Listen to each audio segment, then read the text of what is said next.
राजस्व मंत्री करण सिंह वर्मा देवास के कलेक्टर कार्यालय पहुंचे, जहां पर उन्होंने आला अधिकारियों की बैठक लेते हुए राजस्व से जुड़े कई मुद्दे पर चर्चा की। यहीं पहुंच करके उन्होंने नामांतरण के मुद्दे को कहा कि नामांतरण में भ्रष्टाचार का राशि मांगे जाने वाले पटवारी तहसीलदार पर तत्काल कार्रवाई की जाएगी। मैं न किसी की चाय पीऊंगा और न ही उसे पीने दूंगा। माननीय प्रधानमंत्री मोदी की शैली पर कार्य करते हुए चलना है। कोई पटवारी अगर मिठाई लेकर के आता है तो उसका कार्य नहीं दिया जाएगा। आपको बता दें कि समय अवधि पर हर कार्य होना है। 30 दिन में नामांतरण होना है तो होना है। आपने आज यहाँ बैठक ली है, किन विषयों पर, किन मुद्दों पर चर्चा हुई आपकी? हमारे बहुत ही लोकप्रिय मुख्यमंत्री डॉक्टर मोहन यादव से के निर्देश पे कि हमने रेवन्यू विभाग में जो आप चर्चा करते हैं उसका पूरे मध्य प्रदेश में महाअभियान चला रहे हैं जी 45 दिन का। तो ये कहा कि समय अवधि में काम होना चाहिए। जो नियम कानून बनाया है 30 दिन में नामांकन होना है तो होना है, चाहे वो नामांकन हो, चाहे पारिवारिक नामांकन हो, चाहे हक त्याग का नामांकन हो, चाहे फौती नामांकन हो, चाहे हमारी दान की हुई जमीन का नामांकन हो।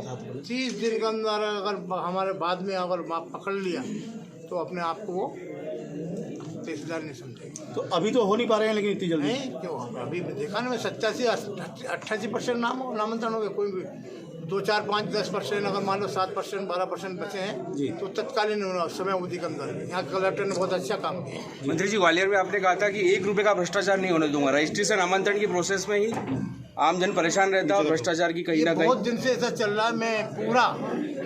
मैंने सबको कहा है कि 4 तरह के बंटवारे आप भी करते हैं, नामांकन करते हैं। मेरे हाथ में भी नामांकन है।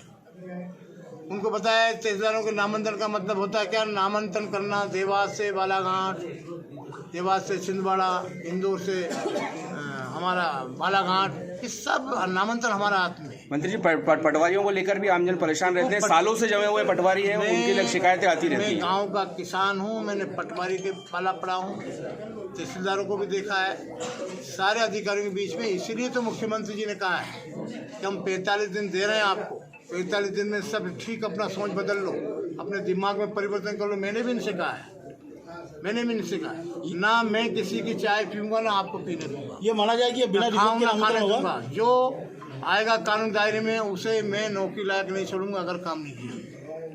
मतलब अभी आपने अंदाज लगा लीजिए कि मैं अभी एक तहसीलदार का ट्रांसफ़र किया, मेरे यहाँ घूमता फिरता चला गया बंगले पे, तो मैंने इंदौर पोस्टिंग कर दी। मेरे यहाँ मिठाई लेके आ गया, इसी में वो बाहर हो जाएगा, बाहर हो जाएगा मिठाई लाने के ऊपर। इतने सख्त है और हमें उनसे कहते हैं कि मेरे परिवार सदस्य, मुझे देखो, मैं भी आपका परिवार सदस्य, मैं भी मनुष्य हूँ। ऐसा काम करें जो इतिहास में लोग याद करें। जैसा नरेंद्र मोदी साहब को लोग लोकप्रियता है, मतलब उनसे श्रद्धा भी रखते हैं हम सब लोग, पूरे देश के। कोई ऐसी कार्य योजना आपने बनाई है कि बिना रिश्वत के, बिना पटवारी रिश्वत लिए नामांतरण हो जाए? आप मुझे बताइए, आप सबसे बड़ा कानून मैंने बनाया आपको, आप नारद जी की तरह काम करते हैं। 30 दिन में कोई नामांतरण ना करे, मुझे बताइए, उस पर कार्रवाई होगी। सबसे बड़ा कानून यही मैंने बनाया। कोई भी किसान कहीं भी हो, कहीं मुझे टेलीफोन कर, मैं ऐसा मंत्री हूँ कि कभी मुझे कोई भी कभी भी टेलीफोन करता, अगर समय के बाद टेलीफोन किया तो सुबह सबसे पहले मैं उठकर उनके मिस कॉल देखता हूँ, पूछता हूँ उनसे और उसके तत्काल जांच कराता हूँ। पूरा प्रयास करें कि हम मध्य प्रदेश को बहुत सुंदर मध्य प्रदेश बनाएं, जैसे मोदी जी, हमारे माननीय मोदी जी हैं, माननीय डॉक्टर